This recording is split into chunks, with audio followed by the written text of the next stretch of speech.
Olá, eu sou o Rodrigo Fialho Borges, advogado do PG Law, e hoje a gente começa uma nova série aqui no PG Talks, em que a gente vai entrevistar os nossos sócios e advogados internos, justamente para descobrir um pouco sobre as trajetórias dessas pessoas, tendo em vista que muitos dos nossos ouvintes estão interessados não só em eventualmente desenvolver suas carreiras jurídicas, mas escolher qual dessas carreiras jurídicas esse ouvinte vai desenvolver. E aí, por meio de algumas histórias dos nossos advogados e sócios, a gente pode eventualmente ajudar na escolha desse profissional, desse ouvinte. Então, essa é a ideia. E hoje eu vou ter a oportunidade aqui de conversar com o Thomas Luiz Santana, que é o sócio da nossa área de contencioso e recuperação judicial. Thomas, obrigado por topar esse papo aqui comigo. Eu queria começar te perguntando, Thomas, se você sempre quis ser advogado, você teve outros interesses na sua vida, conta aí um pouco do início dessa carreira pra gente. Obrigado, Rodrigo, é um prazer estar aqui agora do outro lado, né? Sendo entrevistado. Então, é interessante essa pergunta. Na verdade, não, nunca quis ser advogado. Na realidade, o que eu sempre quis ser era relacionado ao direito, mas juiz. Muito por influência da televisão, de ver as coisas, de achar uma carreira bacana. Não tinha familiares relacionados com a área do direito, mas foi, acho que daí, de assistindo os júris, essas coisas, que surgiu a vontade. Mas no primeiro plano, a minha ideia, quando entrei na faculdade, era para seguir a magistratura. Entendi, mas aí você decidiu fazer direito mesmo ou você prestou outros cursos? Você já tinha certeza que era direito? Não, já tinha certeza que era direito. Eu até cogitei na época administração de empresas, porque também era uma matéria de humanas que eu achei que eu poderia me identificar, mas acho que foi um sonho rápido e logo eu caminhei para o direito. Depois, um pouquinho mais à frente, depois que eu me formei, acabei fazendo uma especialização em administração de empresas, mas acho que inicialmente a graduação sempre foi para o direito. Entendi. E como foi essa sua preparação para entrar aí na faculdade? Fez cursinho pré-vestibular? Fez orientação profissional, aquelas coisas? Fiz cursinho, orientação profissional não cheguei a fazer, não porque eu não acho que é indicado, mas acho que sempre por ter essa convicção. Mas fiz cursinho, até na verdade para mim foi uma surpresa, porque eu durante a escola, primário, colégio, eu sempre me destaquei como um dos principais alunos da escola. E aí quando eu fui prestar vestibular a primeira vez, principalmente FUVEST, eu tomei um baque ao perceber que era bem mais difícil do que eu imaginava. Foi quando ainda no segundo colegial, eu fiz a primeira vez o cursinho de treineiro. E aí durante o terceiro colegial eu fiz cursinho também, estudava de manhã, fazia o cursinho à noite, mas eu vi que ainda na época não tinha sido suficiente para entrar bem em alguma faculdade de primeira linha. Aí fiquei mais um ano inteiro fazendo cursinho, depois do terceiro colegial, e aí então no ano seguinte foi quando eu entrei na São Francisco. Aí você entrou na São Francisco e aí você começou, como que foi a carreira mesmo de advogado? Assim, você estagiou em algum lugar? Você foi para algum escritório? Estagiei, e acho que daí que foi a grande mudança de eu deixar um pouco de lado a ideia da magistratura, porque logo no primeiro ano eu tinha essa vontade de trabalhar, eu queria trabalhar, e estudando direito, acho que a ideia de fazer o estágio foi uma das principais coisas que me atraiu. Então, desde o primeiro ano, eu comecei a procurar um estágio. Por isso que o primeiro escritório que eu trabalhei, fiquei lá mais de 10 anos, foi o Machado Meyer. E na época, a vaga que eu entrei era para a área trabalhista. Então eu fui estagiário da área trabalhista, na época eles tinham estavam começando uma equipe nova, uma célula nova de um processo que eles chamavam de quarteirização trabalhista. Muitos advogados, muitos estagiários, uma equipe muito grande, trabalho às vezes muito muito braçal, mas que ele me levou a aprender muito. E eu acho que foi ali, acho que no primeiro estágio, primeiro ano de faculdade, que eu me apaixonei pela figura do advogado. E desde então eu deixei a ideia da magistratura de lado e falei, não, é isso que eu quero para minha vida. A partir dali sempre continuou como eu quero essa carreira vida de advogado. Foi logo ali. Mas em relação à área, você falou que começou nessa área de trabalhista, etc. Hoje você é sócio de recuperação judicial. Como que foi esse caminho aí de mudança de área? Que eu acho que vários dos nossos ouvintes estão nesse momento de eventualmente mudar de área. E ter essa experiência sua aqui, comentar sobre isso, quem você era e quem você virou hoje em termos de área dentro da advocacia, eu acho que seria interessante se você puder falar um pouquinho pra gente. Eu acho que assim, isso é um exemplo de que nem sempre o primeiro lugar que a gente tá é aquele que vai nos interessar mais. Eu comecei a estagiar porque era isso, eu queria trabalhar, né? E aí surgiu essa oportunidade. Na época eu nem tinha ainda direito do trabalho, não tinha aulas de direito do trabalho. E quis conhecer o tema, conhecer a matéria e acho que especialmente viver a vida do trabalho, aquela vida empresarial. Passado mais ou menos um ano, começou a acontecer essa preocupação na cabeça. Falei, acho que talvez não é bem direito do trabalho que eu quero conhecer outras coisas. E na época eu gostava muito de direito civil e processo civil. Que eram as principais matérias dos primeiros anos ali da faculdade. E aí eu, no mesmo escritório, acabei mudando de área e fui para o contencioso civil. E aí foi nessa área que eu acabei ficando até me formar, ser efetivado no escritório e os primeiros anos de trabalho. E aí foi então que eu diria que eu encontrei realmente a área que eu gostava. Legal. Mas nunca deixei de gostar do direito do trabalho também. Tenho um carinho especial porque foi o primeiro.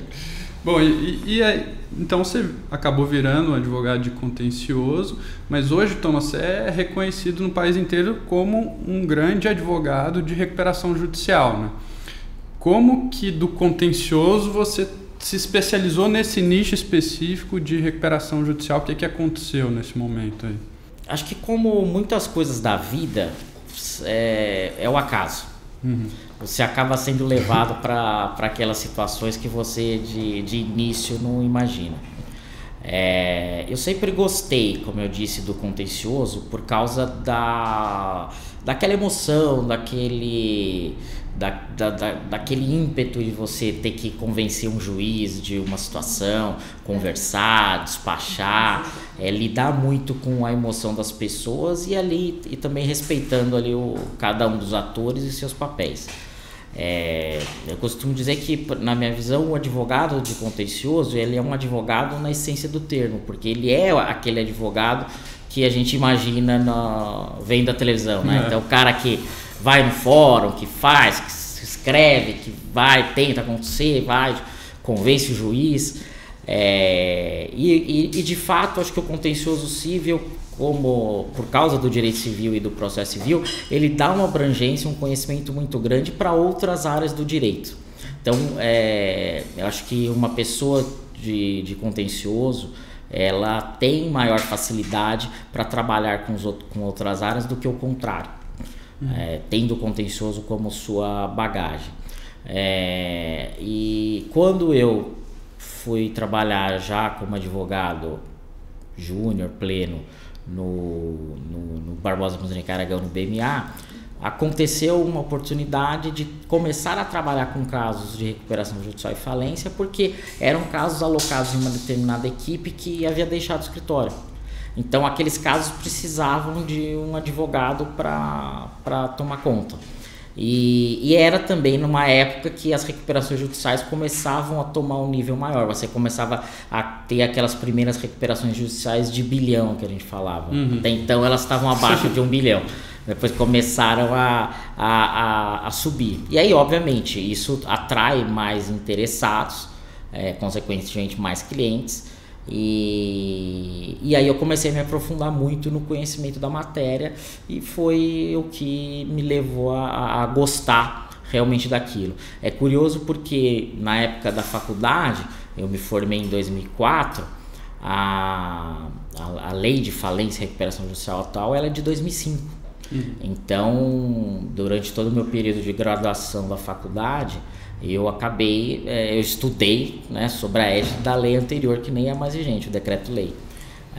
E foi realmente depois disso, trabalhando, depois seguindo a pós-graduação, que foi quando eu comecei a estudar de fato e gostar da lei nova e até da própria recuperação judicial que surgiu só com essa nova lei.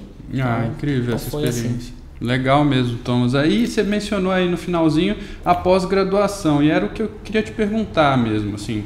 Então, a gente tem muitos advogados hoje em dia que desenvolvem uma carreira totalmente isolada na advocacia e sem retornos à academia, digamos assim, né?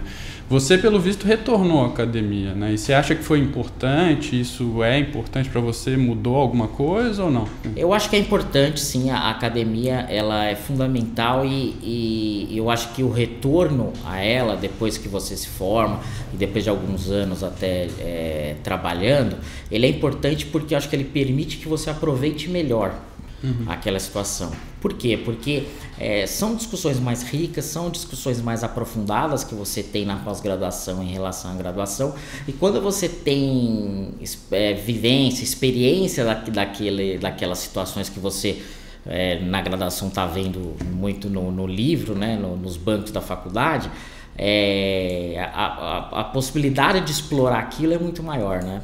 Você sabe aonde já existem as dificuldades, por que aquilo existe, então acho que até assimilar o conhecimento fica muito mais fácil.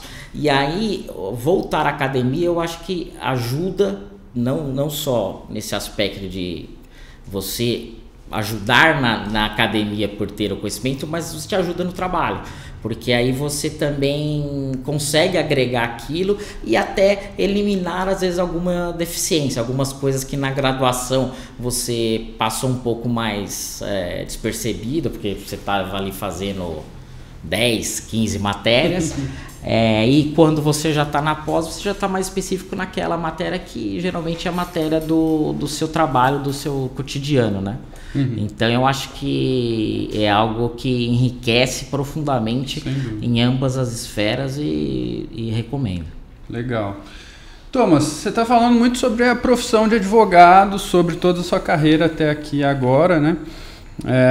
Enfim, foi um caminho muito interessante que você acabou se tornando, como eu disse, um dos maiores advogados de recuperação e falências e de contencioso do Brasil. Graças a Deus você está aqui com a gente no PG Law. Mas eu queria saber, bom, além do profissional Thomas, dá tempo de fazer outras coisas? Que nessa carreira toda isso, até virar uma pessoa muito importante dentro do direito, você conseguiu ter uma família, conseguiu jogar futebol? O que você fez? Quais as atividades que você mais desenvolveu ao longo dos anos para não pirar a cabeça como advogado exclusivamente o tempo todo? Falar que hoje em dia, atualmente, esse é um dos meus maiores arrependimentos, né? Que eu não consigo mais ter uma vida social assim tão intensa como eu tinha, por exemplo, na época da graduação. Eu desde sempre gostei muito de futebol, então durante a faculdade joguei nos times de futebol de campo, futebol de salão, adorava jogos jurídicos. Era um mundo à parte dentro da faculdade que eu adorava e que me cativava bastante. Na época, até também por causa disso, ainda trabalhando no Machado Mério junto com estagiários, né? Mas estudantes de direito de outras faculdades também, a gente formou a Liga Jurídica de Futebol, que hoje já existe aí já há quase 20 anos e é uma associação que é para disputa de campeonatos de futebol, tanto feminino como masculino, envolvendo os maiores escritórios de advocacia de São Paulo. Hoje confesso que eu estou limitado à parte da cartolagem, né? Na montagem do campeonato, esse tipo de coisa. Jogar mesmo já não dá mais. De vez em quando a gente faz até um master ali para chamar o pessoal mais velho, para matar a saudade. Mas hoje, de fato, o futebol é um esporte que eu já não consigo mais ter tão presente na minha vida. Antes era pelo menos 5 vezes na semana. Nossa. Agora, não significa que eu tenha aprendido também, né? Mas esforço não faltava. Hoje a gente já não consegue mais. Eu tenho 2 filhas, né? Elas estão pequenas, então elas que estão na época aí de se divertir, a gente tem que ir lá, estar junto, correr atrás, né? Então a gente não consigo mais tanto. Mas é uma época que eu lembro com muita saudade. Ah, legal. Eu também desenvolvi uma outra atividade quando eu esfriar a cabeça durante a graduação e durante a minha carreira até aqui, que era karatê. Eu pratiquei karatê durante muito tempo. Que bom. Então eu quero retornar algum dia. Hoje eu tô parado, mas antes de ficar velhinho assim com você, eu quero retornar. Faz antes, porque se for na minha época, aí depois é só fisioterapia, gelo, porque é um dia fazer e 2 semanas parado. Thomas, uma última pergunta que eu queria te fazer é uma reflexão, né? Então você contou sua trajetória pra gente e eu queria saber, olhando pro Thomas de 20 anos atrás, quais recomendações você daria para ele? Nossa, que pergunta profunda, difícil de responder. Eu acho que, sabendo como as coisas aconteceram hoje, talvez eu tivesse desenvolvido a minha trajetória, a minha carreira de uma forma mais focada. Eu acho que conhecimento nunca é demais e de fato, por ter vivenciado várias áreas do direito e conhecido diferentes escritórios, diferentes clientes, acho que hoje eu até consigo com mais naturalidade conviver com os percalços, com as dificuldades do meio empresarial, mas também eu percebo que eu não tive uma carreira muito retilínea, né? Foi uma coisa assim que ela foi acontecendo. Não foi desde o início planejada para ser assim. Mas é o que falam, né? Que sempre, nunca o interessante é o fim, mas o percurso até lá, né? Mas eu acho que seria isso. A minha reflexão seria essa, de talvez pensar em uma carreira mais retilínea. Talvez eu tivesse alcançado os meus objetivos um pouco antes. Mas, enfim, estamos sempre correndo atrás de alguma coisa. Isso que é importante, né? É muito difícil com a cabeça muito jovem já projetar. Totalmente. É muito difícil. Totalmente. Eu acho que assim, a gente tem aquela primeira dúvida, não, vou fazer esta faculdade. Hoje em dia até vou fazer faculdade ou não. Se você tivesse seguido sua carreira retilínea, você seria juiz, como você contou. Então, exato. E aí eu acho que eu não seria tão feliz como eu sou hoje. Talvez já tivesse abandonado a magistratura. Então acho que às vezes as coisas acabam acontecendo por uma razão, mas acho que de reflexão seria um pouco isso, de talvez ter um planejamento de carreira mais direto, mas não me arrependo. Boa, obrigado, Thomas, valeu pelo bate-papo aqui, eu acho que nossos ouvintes vão gostar. Estamos à disposição, obrigado. Valeu, obrigado. Bom, essa foi a nossa primeira conversa de 5 que a gente vai ter ao longo desse mês com os nossos advogados e sócios aqui do PG Law, justamente para entender um pouco melhor sobre a história e a trajetória de cada um deles. Espero que vocês tenham gostado e se vocês gostaram, peço por favor que nos sigam nas nossas redes. A gente está como PG Law, PGLAW, no Instagram, no Facebook, no LinkedIn, no YouTube e nas melhores plataformas de áudio. Se você quiser sugerir alguma pergunta para os nossos participantes dessa série ou se quiser sugerir algum tema para as próximas séries do PG Talks, por favor, escreva para info@pg.law e nos diga a sua sugestão. Obrigado e até o próximo episódio.